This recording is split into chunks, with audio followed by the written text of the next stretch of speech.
గౌరవ మీడియా మిత్రులందరికీ కూడా పేరు పేరున నమస్కారం.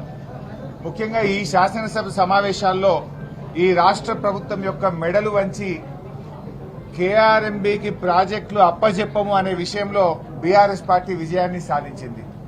ఎందుకంటే మేము కేఆర్ఎంబీకి ప్రాజెక్టులు అప్పజెప్పి వస్తామని చెప్పి జనవరి 17వ తేదీన ఫిబ్రవరి 1వ తేదీన కాంగ్రెస్ ప్రభుత్వం ఒప్పుకొని వచ్చింది.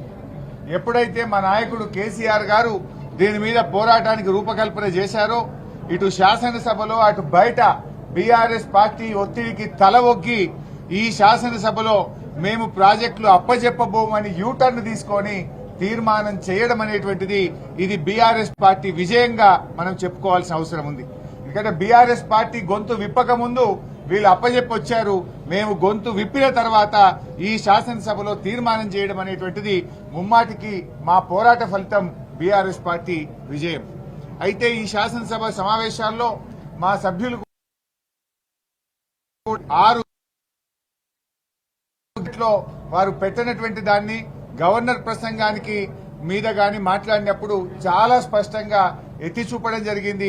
ఈ ప్రభుత్వం ప్రజలకిచ్చిన హామీలను ఏ రకంగా విస్మరిస్తుందో అటు ప్రభుత్వానికి ప్రజలకు కూడా శాసనసభ ద్వారా చాలా విజయవంతంగా చెప్పగలిగాం. అయితే ముఖ్యంగా సభ జరిగినటువంటి తీరు చూస్తే ఈ సభలో ఎంతసేపు ప్రభుత్వం మరి ప్రతిపక్షం మీద దాడి చేయాలనేటువంటి ధోరణే తప్ప పాలన మీద దృష్టి తక్కువైపోయింది. మరి సభా సాంప్రదాయాలు కూడా తుంగలో దొక్కారు. మా గొంతు నొక్కే ప్రయత్నం చేసినారు. మాకు పీపీటీ ప్రజెంటేషన్ ఇవ్వండి అంటే మాకేమో అవకాశం ఇవ్వకుండా కేవలం ప్రభుత్వం మాత్రమే వాళ్లకు నచ్చిన దాన్ని పీపీటీ రూపంలో పెట్టారు. వాస్తవానికి చాలా విషయాలు పీపీటీలో తప్పుల తడక ఉందని చెప్పి 2 సందర్భాల్లో కూడా స్పష్టంగా ఆధారాలతో సహా నేను చూపిస్తే ప్రభుత్వం దానికి సమాధానం చెప్పలేక పారిపోయినటువంటి పరిస్థితి ఉంది. ఇవాళ కూడా నేను పీపీటీలో ఎన్ని తప్పులున్నాయో ఒక్కొక్క తప్పును ఎత్తి చూపితే సమాధానం కూడా ప్రభుత్వం నుంచి రానటువంటి పరిస్థితి కూడా మీరు చూశారు. అంటే సభలో మరి 2 అధికార పక్షానికి ప్రతిపక్షానికి సమన్యాయం చేయాల్సినటువంటి బాధ్యత ఉంటుంది. కానీ దురదృష్టం ఏంటంటే ప్రతిపక్షం గొంతు నొక్కుతూ ప్రతిపక్షానికి పీపీటీ ప్రజెంటేషన్ ఇవ్వకుండా ఏకపక్షంగా వ్యవహరించారు. ఇప్పుడు మేము కొద్దిసేపట్లో మీడియాకు ఫ్యాక్ట్ ప్రజెంటేషన్ కూడా వాస్తవాలను కూడా విడుదల చేయబోతా ఉన్నాం. మీడియా దయచేసి దాన్ని ప్రచారం చేసి ప్రజలకు చూపించాలని చెప్పి నేను మీడియాని కోరుతా ఉన్నాం. ఎందుకంటే శాసనసభలో మాకు అవకాశం ఇవ్వలేదు. వాళ్ళు ఏకపక్షంగా వాళ్ళు చెప్పే ప్రయత్నం చేసి మా మీద బురద జల్లే ప్రయత్నం చేసినారు కనుక వాస్తవాలతో కూడినటువంటి దాన్ని ఈ రోజు మీడియాకు విడుదల చేస్తా ఉన్నాం. ఎందుకంటే లాస్ట్ లో కూడా ఉత్తమ్ కుమార్ రెడ్డి గారు మాట్లాడుతూ ప్రాణహిత నుంచి మార్చడం తప్పు అని వారొక మాట మాట్లాడడం జరిగింది. దాని మీద క్లారిఫికేషన్ కో ప్రొటెస్ట్ కు అవకాశం ఇవ్వమంటే ఈ రోజు అవకాశం ఇవ్వలేదు. ప్రొటెస్ట్ అనేది ఒక పార్టీ యొక్క విపక్షం యొక్క ప్రతిపక్షం యొక్క రైట్. శాసనసభలో ఎప్పుడు కూడా ప్రొటెస్ట్ ఇవ్వకుండా ఉండే సందర్భమే లేదు. ప్రొటెస్ట్ అడుగుతా కూడా ఇవ్వకుండా హౌజ్ను బుల్డోజ్ చేసి వాయిదా వేసి ఈ ప్రభుత్వం పారిపోయినటువంటి పరిస్థితి ఉంది. ప్రొటెస్ట్ ఎందుకు అడిగినాం? మేము మీరు చెప్పింది తప్పు అని చెప్పడం కోసం ప్రొటెస్ట్ అడిగాం. కానీ ప్రొటెస్ట్ కూడా మాకు అవకాశం ఇవ్వలేదు. అందువల్ల అది ఏ రకంగా తప్పు, ఇలా ఉత్తమ్ కుమార్ రెడ్డి గారి ఇచ్చే స్టేట్మెంట్ ఏ రకంగా తప్పు అనే ఫ్యాక్ట్స్ ను ఒక వీడియో ప్రజెంటేషన్ రూపంలో మేము మీడియాకు విడుదల చేస్తున్నాం. కొద్ది నిమిషాల్లో మీ మీడియా గ్రూప్ లో దాన్ని పోస్ట్ చేయడం జరుగుతుంది. ఇకపోతే కాగు మీద కూడా ఉత్తమ్ కుమార్ రెడ్డి గారు మాట్లాడుతూ కాగు పనికిరాదని మేము అంటున్నాము అన్నాడు. మేమనలే, మీ కాంగ్రెస్ పార్టీయే అన్నది అనే విషయాన్ని మేము సభలో చెప్పాం. కాగు పైన మీ ప్రధానమంత్రి మన్మోహన్ సింగ్ గారు ఏమన్నారు? ఆయన ఎక్కడో అనలే, పార్లమెంట్ లోనే ప్రధానమంత్రి హోదాలో ఆ మన్మోహన్ సింగ్ గారు మాట్లాడుతూ కాగ్ నివేదిక తప్పుల తడక, అన్ని ఊహాగానాలు, తప్పుడు అంచనాలని మన్మోహన్ సింగ్ గారు చెప్పారు. బొగ్గు గనుల కేటాయింపులో అవినీతి జరిగిందని కాగ్ చెప్తే అసలు కాగ్ చెప్పిన విషయాలకు ప్రామాణికత లేదని మన్మోహన్ సింగ్ గారు అన్నారు. రాజశేఖర రెడ్డి గారు, కిరణ్ కుమార్ రెడ్డి గారు ఏమన్నారు అనేటువంటి విషయాన్ని నేను సభలో చెప్పినాం. అంటే మీ కాంగ్రెస్ ముఖ్యమంత్రులు ప్రధానమంత్రులే కాగును తప్పు పట్టినారు. కాగేమి బైబిల్ కాదు, భగవద్గీత కాదన్నారు. కాగు చెప్పే విషయాలకు ఎలాంటి ఇది లేదని చెప్పి మీరే స్పష్టంగా చెప్పారు. మరి ఇదే కాగు గతంలో మా బీఆర్ఎస్ ప్రభుత్వ ఆర్థిక నిర్వహణను అనేక సార్లు మెచ్చుకున్నది. తెలంగాణ తలసరి ఆదాయం పెరిగిందని, జీఎస్డీపీ పెరిగిందని, స్వీయ ఆదాయం పెరిగిందని ఎన్నోసార్లు మా బీఆర్ఎస్ ప్రభుత్వాన్ని కాగు మరి ప్రశంసించిన విషయాన్ని కూడా నేను గుర్తు చేస్తా ఉన్నాను. అయితే ఈరోజు కాగులో చెప్పిన అనేక విషయాలు కూడా ఆనాడు 2004 నుంచి 14 వరకు కాంగ్రెస్ ప్రభుత్వ హయాంలో జరిగిన తప్పిదాలనే కాగు ఎత్తి చూపింది. దాని మీద మేము చర్చకు సిద్ధం ఉన్నామని కూడా చెప్పినాం. దాంట్లో చాలా స్పష్టంగా ఇవాళ ప్రాజెక్టులు డిపిఆర్ లేకుండానే టెండర్లు పిలిచి అగ్రిమెంట్ చేసిందనే కామెంటు అది మీ ప్రభుత్వానికి సంబంధించిందే. మీరు ప్రాణహితలో టెండర్లు పిలిచినటువంటి విషయాన్ని కాగు స్పష్టంగా చెప్పింది. ఆ విషయం మీద ఇవాళ మీరు సమాధానం చెప్పాలి కానీ మమ్మల్ని అడిగే హక్కు మీకు లేదు. ఇవాళ సాగునీటి రంగం పైన వారు ప్రకటించినటువంటి శ్వేతపత్రం అనేది ఒక అబద్దాల పత్రం, ఫుల్ ఆఫ్ లైస్. అది వైట్ పేపర్ కాదు, ఫాల్స్ పేపర్ అని నేను సభలో కూడా స్పష్టంగా చెప్పాం. తప్పులను కూడా ఎత్తి చూపాం.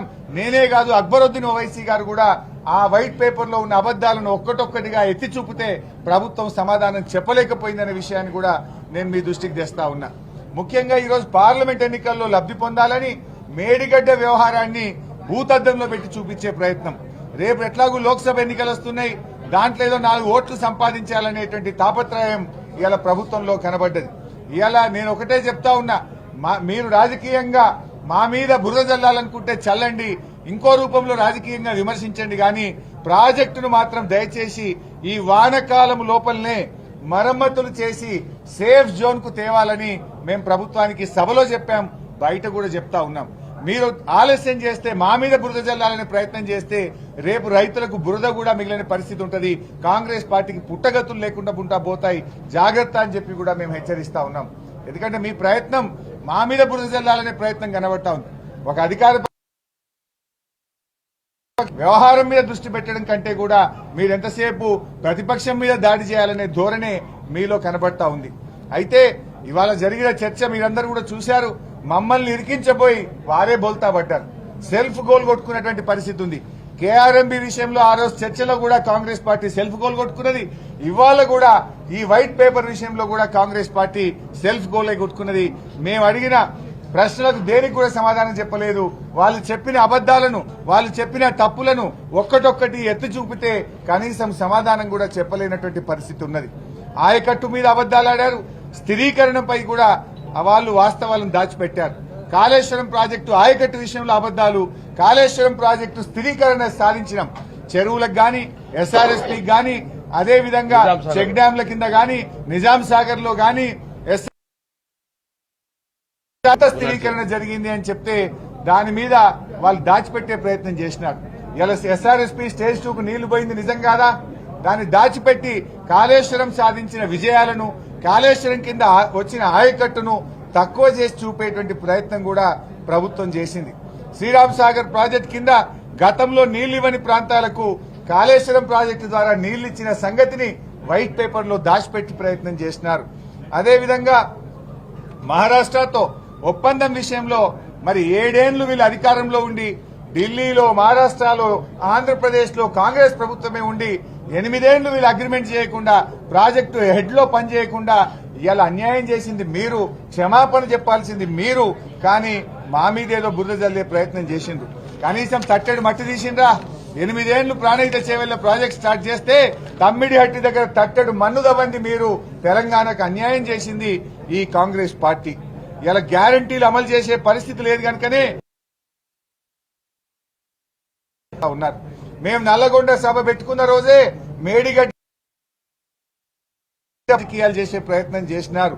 మేము నీళ్లు మళ్లించండి, రైతుల పంట పొలాల్లోకి నీళ్లు ఇవ్వండి అంటే ప్రజల దృష్టి మరల్చేటువంటి ప్రయత్నానికి ఇలా కాంగ్రెస్ పార్టీ పాల్పడతా ఉంది. ప్రజలు అన్ని విషయాలు కూడా గమనిస్తా ఉన్నారు. మీరెన్ని చెప్పినా ఇవాళ మేము నీళ్లు ఇచ్చింది నిజం, పంట పండింది నిజం, రైతులు ఆనందంగా ఉన్నది నిజం. ఇవాళ మీ హయాంలో నీళ్లు రావడం లేదు, కరెంటు రావడం లేదు, రైతులు ఇబ్బందుల్లో ఉన్న మాట వాస్తవం. రైతు బంధు రాంది కూడా నిజం.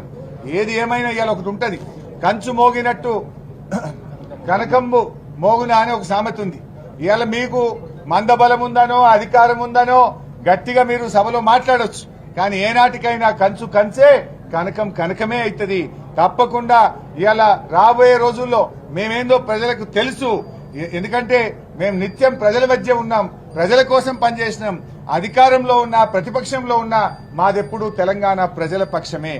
మీరు ఇలా మందబలంతో మమ్మల్ని తిట్టించే ప్రయత్నం చేసినారు.